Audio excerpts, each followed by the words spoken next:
Virginie, Bonjour à vous. bienvenue dans l'interview du mois consacrée aux pathologies liées à la sécheresse et plus particulièrement au retrait et gonflement des argiles. Est-ce que tu pourrais te présenter?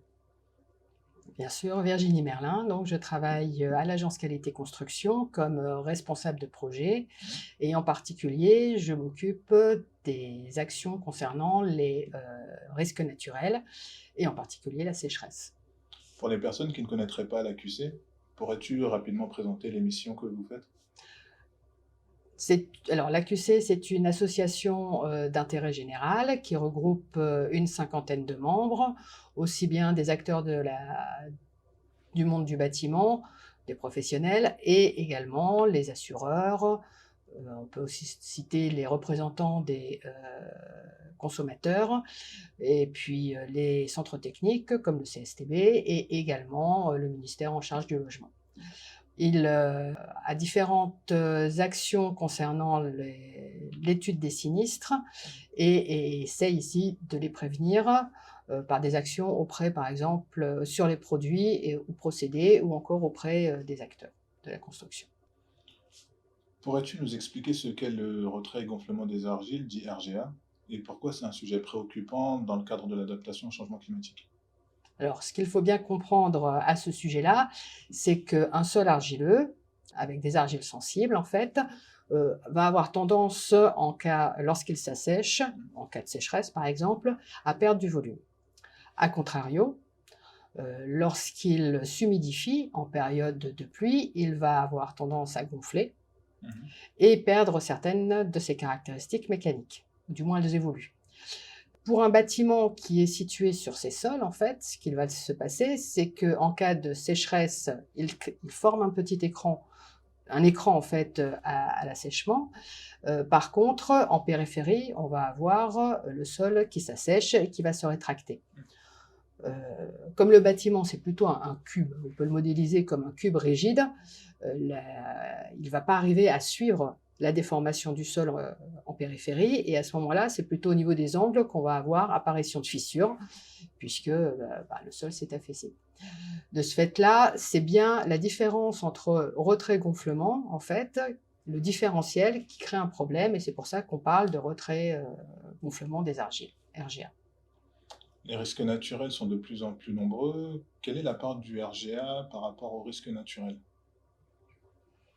Alors, au niveau des risques naturels, on peut citer aussi avec le RGA, l'inondation, la tempête. Il faut savoir qu'actuellement, France Assureur, par exemple, a publié un article sur l'impact du changement climatique en fait, pour les assureurs à l'horizon 2050. Dans cet article, on voit que le changement climatique va avoir une part importante sur la sécheresse, en particulier au niveau des coûts moyens, ça va les multiplier, non, des coûts cumulés, ça va les multiplier par 3 à l'horizon 2050.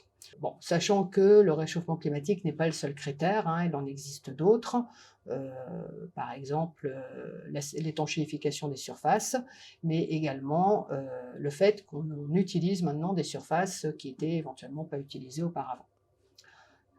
Donc le point, je pense, clé qu'il faut retenir, c'est qu'il y a à peu près 10 millions de maisons individuelles en France, et ça veut dire, c'est à peu près, sur 20 millions à peu près, donc ça veut dire qu'on a à peu près une maison sur deux déjà construite, euh, qui sont sur des sols à argile sensible, Mhm.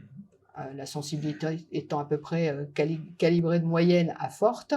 Et pour ces maisons, en fait, il y a un risque à relativement court terme qu'il puisse y avoir des conséquences liées à la sécheresse. Et comment la QC accompagne le secteur sur ce sujet? Alors, l'AQC catalyse les différents acteurs, que ce soit les professionnels de la construction, les assureurs ou encore les experts. Et surtout, elle essaye, dans ses actions, à l'aide des données qu'elle récupère par le biais de l'Observatoire de l'AQC sur les sinistres construction, Mhm. elle travaille avec ses différents partenaires formule différentes recommandations et bonnes pratiques qui sont ensuite diffusées par le biais différents biais, que ce soit, des vidéos, des plaquettes ou encore des formations. En particulier, on a un MOOC qui va sortir en juin, qui va s'appeler «Bâtiment, les risques techniques et naturels, comprendre et agir». Donc on est en plein dans le sujet. Exactement. Dernière question, comment les acteurs de la construction peuvent agir pour prévenir le risque RGA? Alors, il y a 2 cas de figure. D'abord, si on veut construire un bâtiment, donc en neuf, alors là, c'est assez simple, il faut bien construire, c'est-à-dire C'est suivre les sûr. règles de l'art. En particulier, suivre les dispositions, des études géotechniques, en particulier la G2 Pro et notamment sur la profondeur des fondations ou encore les dispositions d'évacuation des eaux pluviales. Sachant qu'en neuf, il est important de constater, que, d'après l'observatoire de l'AQC, on a plutôt, moins de sinistralité, depuis quelques années au niveau des fondations superficielles et ça, c'est en lien normalement avec le RGA donc c'est plutôt une bonne nouvelle si on construit bien. Par contre, dans l'existant, il est très important de prendre des dispositions de manière à limiter les variations hydriques sur son terrain autour du bâtiment et là, je pense qu'il y aura des éléments qui seront plus précis, lors de notre prochain webinaire avec, Frédéric Henry qui va intervenir. Heu, Autre point important, c'est que les différents acteurs, doivent également s'informer, continuer à s'informer et bien sûr suivre les différentes évolutions dans le secteur, que ce soit par des journées techniques, on a vient de parler de webinaires ou encore des formations.